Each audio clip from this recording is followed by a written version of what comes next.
Abdul Muttalib বলেন, আমার নাতি মুহাম্মদ যখন দুনিয়ায় আগমন করবে, এর কিছুদিন পূর্বে আমি স্বপ্নে দেখলাম আমার পিঠ থেকে একটা শিকল বাইর হয়ে একটা মাথা আকাশে আছে, আরেকটা মাথা জমিনে, তার থেকে শাখা প্রশাখা বাইর হয়ে এক প্রান্ত পূর্ব দিকে, এক প্রান্ত পশ্চিম দিকে, এক প্রান্ত উত্তর দিকে, এক প্রান্ত দক্ষিণ দিকে। অল্প কিছুক্ষণের মধ্যেই সেইটা গাছেই রূপান্তরিত হলো। গাছ থেকে শাখা প্রশাখা বাইর হলো, পাতা বাইর হলো, পাতাটা সূর্যের আলোর মতো ঝলমল করতে শুরু করলো। এমন সময় হাজার হাজার মানুষ এসে গাছটাকে জড়ো করে ধরে রাখলো। দুঃখের বিষয় হলো, মক্কার কিছু মানুষ সেই গাছটাকে কেটে ফেলার জন্য চক্রান্ত শুরু করলো। আবার মক্কার কিছু মানুষ তাদেরকে প্রতিহত করে গাছটাকে জোর করে ধরে রাখলো। আল্লাহু আকবার। আব্দুল মুত্তালিব এই স্বপ্ন দেখার পরে সকালবেলা যখন ঘুম ভেঙে যায়, তিনি ব্যাখ্যাকারকের কাছে গিয়ে বললেন, ভাই, আজ রাত্রে এক অদ্ভুত স্বপ্ন দেখেছি। বলে, কি স্বপ্ন দেখেছেন বলেন?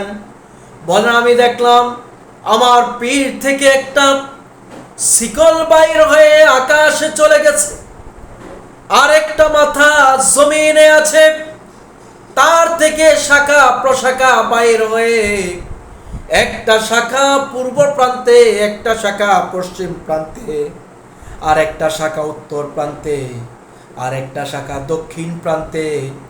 ওই শাখা থেকে পাতা বাইর হলো, সূর্য আলোর মতো ঝলমল করছে।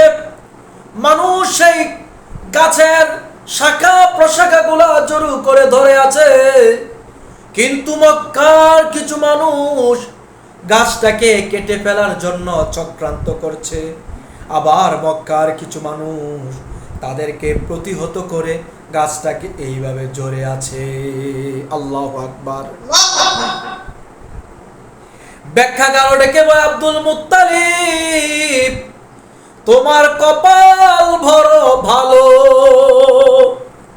বলে, কি হয়েছে ভাই? বলবে, অল্প কিছুদিনের মধ্যে তোমার বংশের মাঝে এমন একটি সন্তান আগমন করবে যার মর্যাদা সমস্ত নবীদের চাইতে বেশি।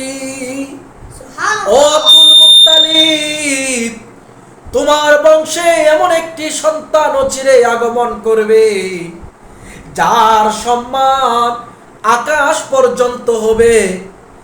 পৃথিবীতে এমন কোনো মানুষ নাই, মাখলুকাত নাই, এমন কোনো প্রান্ত নাই, জায়গা নাই যার প্রশংসা কেউ করবে না। আব্দুল মুত্তালিব এই ব্যাখ্যা শোনার পরে বাড়িতে চলে আসলেন।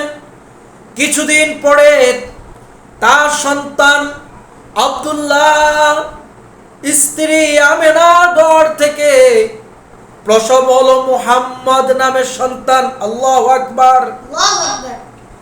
আব্দুল মুত্তালিব বলেন, এই ঘটনা তো আমি আগেই জানি, এখন তার নাম রাখবো কি? আব্দুল মুত্তালিব বলেন, তার প্রশংসা যেহেতু সবাই করবে, আকাশেও তার প্রশংসা হবে, জমিনে প্রশংসা হবে, সেই জন্য আমি তার নাম রেখে দিলাম মুহাম্মদ, মানে অধিক প্রশংসিত। এই মুহাম্মদ আর সেই মুহাম্মদ নয়, আল্লাহ আব্দুল মুত্তালিব এই মুহাম্মদ আর সেই মুহাম্মদ না। কিছুদিন পরেই এই মুহাম্মদ হয়ে যাবে মুহাম্মাদুর রাসূলুল্লাহ। এই মুহাম্মদ হয়ে যাবে মুহাম্মাদুর রাসূলুল্লাহ। এই মুহাম্মদ কিছুদিন পরেই আমার প্রিয় বন্ধু হিসাবে আত্মপ্রকাশ করবে। এই মুহাম্মদ এমন একজন মুহাম্মদ যার শান মান মর্যাদা আমি আল্লাহ রাব্বুল আলামিন সমস্ত নবীদের চাইতে ঊর্ধ্বে দিয়ে দিয়েছি। এই হলো মুহাম্মদ রাসূলুল্লাহ সাল্লাল্লাহু আলাইহি সাল্লাম, মুহাম্মদ নাম রাখার ইতিহাস।